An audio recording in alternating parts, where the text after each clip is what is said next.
অবশেষে পুলিশের জালে কোচবিহারের প্রাক্তন তৃণমূল জেলা সভাপতি অভিজিৎ দেব ভৌমিক। তৎকালীন বিরোধী দলনেতা তথা মুখ্যমন্ত্রী শুভেন্দু অধিকারীর কনভয় হামলার ঘটনায় গ্রেপ্তার করা হয় তাকে। বাগডোগরা থেকে তাকে পাকড়াও করে কোতোয়ালি থানার পুলিশ। তবে থানায় আনার পর সাংবাদিকদের মুখোমুখি হলেও গ্রেপ্তারের কারণ সম্পর্কে তিনি স্পষ্ট করে কিছুই জানাননি। অন্যদিকে থানার বাইরে উপস্থিত ছিলেন অভিজিৎ দেব ভৌমিকের স্ত্রী। তিনি জানান, তার স্বামীকে পুলিশ গ্রেপ্তার করেছে, এইটুকুই তিনি জানেন। কোন মামলায় তাকে গ্রেপ্তার করা হয়েছে বা কোথা থেকে তাকে আটক করা হয়েছে সে বিষয়ে তার কাছে কোনো তথ্য নেই। এটুকু শুনেছি। উনি কোথা থেকে ফিরছিলেন কিছু বলতে পারছি না। এটা কি মনে হয় পালা বদলের পর একটা প্রতিহিংসা? কিছু বলতে পারছি না। উনি কোন মামলায় কিছু বলেন না? না, কি কেস হয়েছে?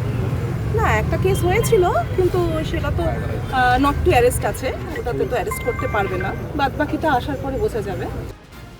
ঘটনার সূত্রপাত 2025 সালের অগাস্ট মাসে। তৎকালীন বিরোধী দলনেতার বুলেট প্রুফ গাড়ি ভাঙচুরের ঘটনায় কার্যত রণক্ষেত্রের চেহারা নিয়েছিল খাগড়াবাড়ি।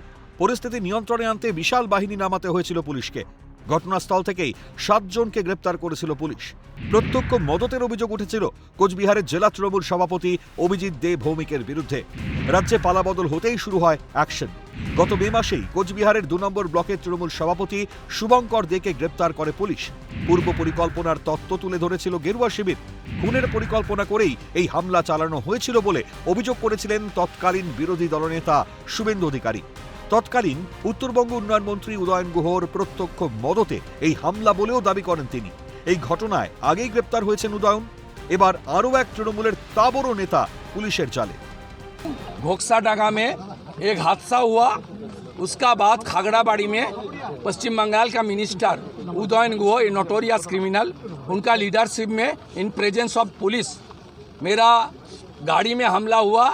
CISF का निश्चित प्रामाणिक जी का बुलेट प्रूफ कार में मैं था, उस गाड़ी को पूरा ख़त्म कर दिया और जान से मारने के लिए ये हमला हुआ। উল্লেখ করা প্রয়োজন, ভোট হিংসা, উস্কানিমূলক মন্তব্য সহ একাধিক অভিযোগ রয়েছে অভিজিৎ দেব ভৌমিকের বিরুদ্ধে। জানা যাচ্ছে, ধৃত তৃণমূল নেতা অভিষেক বন্দ্যোপাধ্যায়ের ঘনিষ্ঠ বলেই পরিচিত ছিলেন। জেলা সভাপতি হবার পর থেকে তার বারবারন্ত জেলার নেতাদের নজর এড়ায়নি। এ নিয়ে দলের অন্দরেও একাধিকবার ক্ষোভ উঠে এসেছে। তার আগে যিনি জেলা সভাপতি ছিলেন সেই রবীন্দ্রনাথ ঘোষের পদ খোয়ানোর পেছনেও কলকাঠি নেড়েছিলেন এই অভিজিৎ। তবে পুলিশ সূত্রে খবর, মূলত একটি প্রতারণার মামলায় গ্রেপ্তার করা হয়েছে তাকে। নির্দিষ্ট কোন অভিযোগের ভিত্তিতে এই পদক্ষেপ সে বিষয়ে স্পষ্টভাবে কিছু জানানো হয়নি পুলিশের তরফে। বিধানসভা নির্বাচনের ফল ঘোষণার পর থেকেই গা ঢাকা দিয়েছিলেন অভিজিৎ দেব ভৌমিক। ইতিপূর্বে গ্রেপ্তারের জন্য তার বাড়িতে একাধিকবার হানা দিলেও নাগাল পায়নি পুলিশ। অবশেষে গোপন সূত্রের খবরের ভিত্তিতে বাগডোগরা এলাকা থেকে তাকে জালে তোলে পুলিশ। জিজ্ঞাসাবাদে আর কোন কোন তথ্য সামনে আসে এখন সেটাই দেখার। দীপজয় বর্মনের রিপোর্ট, ক্যালকাটা নিউজ।